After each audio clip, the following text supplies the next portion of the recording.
Sekarang saya coba untuk memberikan sebuah latihan menarik, yang dimana ide ini timbul setelah saya melihat sebuah adegan di dalam film Monster Inc. Kalau misalkan Anda pernah menonton, Anda pernah melihatnya, ada di mana satu adegan sebuah stasiun atau sebuah tempat penyimpanan dari pintu-pintu yang mereka gunakan untuk bisa masuk ke dalam kamar anak kecil. Nah, pintu-pintu itu bergantung di dalam sebuah rel. Nah, oleh karena ini saya membuat sebuah eksekusi. Bagaimana menciptakan kondisi seperti itu dengan hanya menggunakan perintah sederhana. Ya. Nah, sebelumnya saya memberikan sebuah teori dasar terlebih dahulu. Di teori dasar ini saya memberikan sebuah elemen berupa sebuah garis dari sini, sini, dan sini. Garis ini dimana bila Anda pergunakan perintah modify dan Anda pergunakan perintah selection vertex, Anda akan mendapatkan sebuah seleksi titik dari garis atau vertex dari garis yang Anda pilih. Kemudian dengan mendekatkan mouse ke dalam salah satu titik berwarna merah ini dan Anda right click atau klik kanan, Anda akan merubah sifatnya. Dalam hal ini corner yang tercipta, Anda bisa merubah ke sifat smooth. Oke, ini adalah sebuah komposisi garis yang telah saya buat. Kemudian, saya mencoba untuk membuat komposisi pintunya. Komposisi pintu saya pergunakan dari sebuah box seperti ini. Ya, kira-kira seperti itu.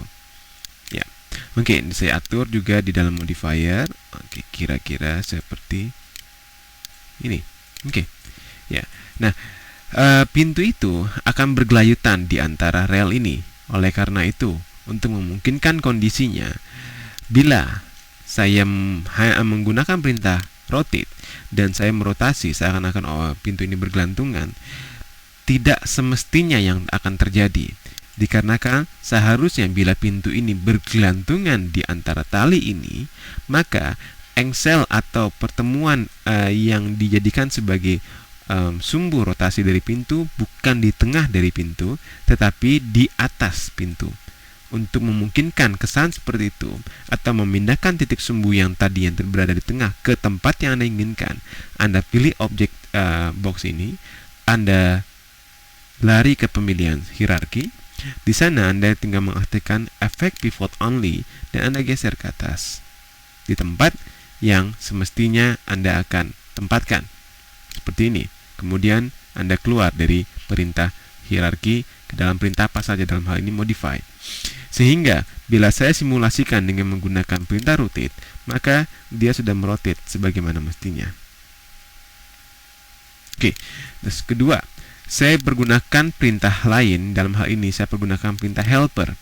Perintah helper saya pergunakan atau menekan tombol helper. Di sini saya akan mendapatkan sebuah dummy. Ya, dummy ini adalah merupakan sebuah bentuk menyerupai bentuk box cube, tetapi dia tidak mempunyai volume dan bila dirender dia tidak akan tampak. Jadi ini hanya sebagai proses helping saja untuk eksekusi di dalam kursinya. Kemudian Anda bisa mempergunakan perintah apa saja, dummy atau point, untuk bisa membuat titik yang kedua.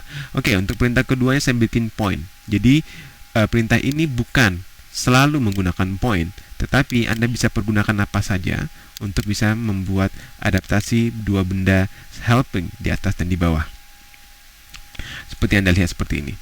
Di atas sebuah box ini adalah sebuah dummy dan di bawah sebuah box ini adalah sebuah sebuah pointer, point, yang dimana fungsinya sama, hanya bentuk dan rupanya berbeda. Oke, untuk konsep berikutnya adalah nantinya dummy inilah yang akan bergerak di atas sebuah jalur.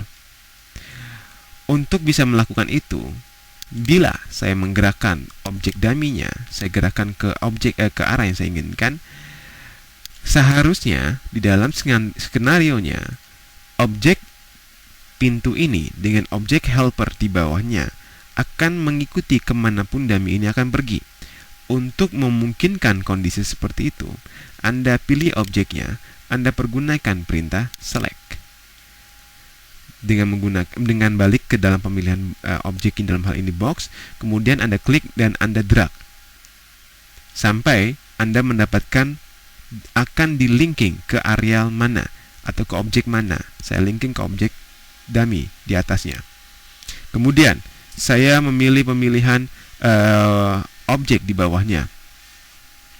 Dalam pemilihan objek di bawahnya, saya pilih perintah help pointing ini, kemudian saya link lagi ke dalam dummy di atasnya. Di sini, setelah proses linking terjadi, Anda bila menggerakkan objek dummy di atas, maka dua objek di bawahnya akan ikut, karena kedua objek ini telah melalui proses linking ke dalam objek yang dijadikan sebagai orientasinya. Langkah berikutnya,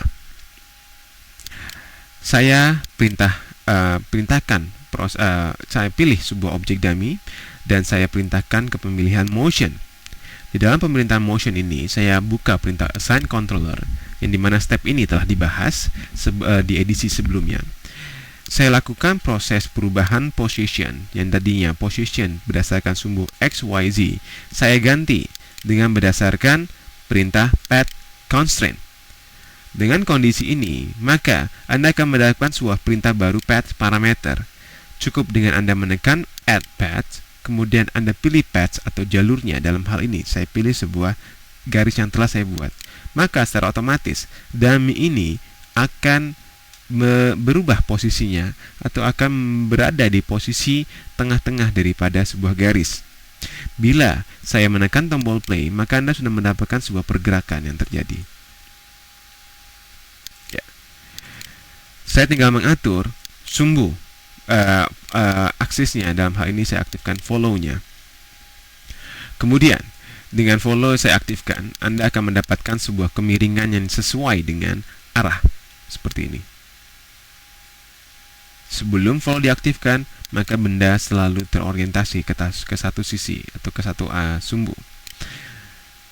Follow saya aktifkan. Kemudian saya tinggal memilih sumbu yang saya inginkan untuk kasus ini. Dalam hal ini sumbu Y, maka dia akan bergerak seperti ini. Oke. Proses keyframing yang secara otomatis dilakukan oleh komputer. Dia memulai suatu framing dari frame 0 ke frame 100. Saya mencoba merubah framenya berhenti di frame 60 sehingga dia mempunyai gerakan lebih cepat dari sebelumnya, dan dia akan membuat suatu gerakan berhenti secara tiba-tiba seperti ini.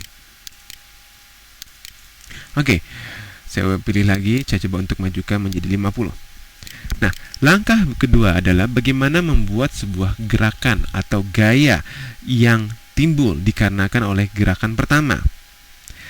Konteks ini, saya meminta bantuan sebuah perintah di pointer yang paling bawah, di mana pointer paling bawah ini saya lakukan sebuah perintah posisi yang sumbu position X, Y, Z saya ganti dengan perintah spring.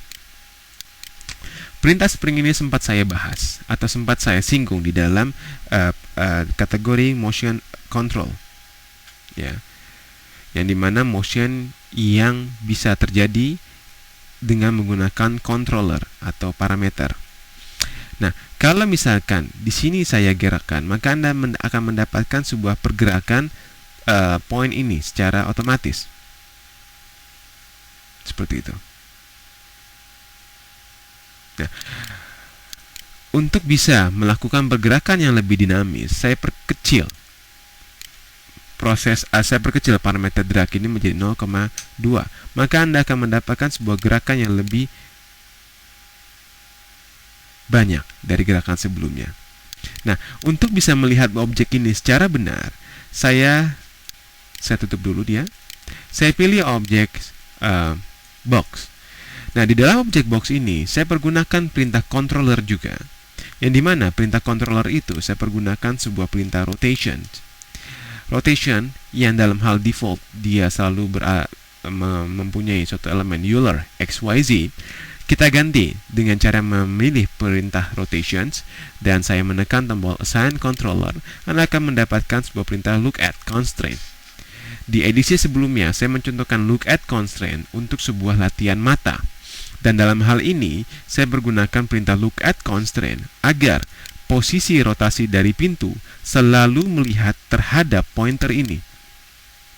Tapi Anda lihat, setelah saya mengklik, saya mendapatkan suatu perubahan yang tidak saya inginkan. Saya nonaktifkan look at targetnya, dan saya coba untuk memainkan dengan mengaktifkan keep initial offset, sehingga gerakan yang terjadi seperti ini. Anda akan mendapatkan sebuah gerakan yang tercipta secara otomatis. Gerakan ini bukan terjadi dari box, tetapi gerakan ini terjadi dikarenakan pointer yang di bawah telah saya kasih perintah spring. Box hanya mengikuti kemanapun objek ini berjalan. Nah, untuk bisa memberikan sebuah gerakan yang lebih ekstrim, saya tinggal membuka kembali properti dari springnya, dan saya tinggal menambahkan konteks masanya. Saya coba perbesar konteks masa ini menjadi 1000. Apa yang terjadi? Kita lakukan proses playback ulang. Anda akan melihat sebuah gerakan yang lebih halus dari sebelumnya. Ya, atau value-nya saya perkecil sehingga gerakannya seperti ini.